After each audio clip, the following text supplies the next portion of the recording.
你怎么认识他的？总统就是我们中华人民，就是我们啊？什么？两岸一家亲啊！这下蔡英文亲信卧底的身份怕是藏不住了。台北市农产公司总经理吴怡宁在接受备询时，被问到是怎么认识蔡英文的时候，他脱口而出就是“总统是我们中华人民”。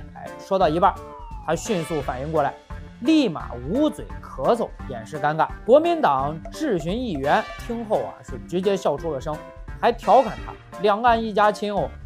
随后吴怡宁赶紧解释，我是新境界基金会的董事，所以我们在这里认识。他话早就说出去了，吴怡宁再怎么掩饰也改变不了他自己的内心所想。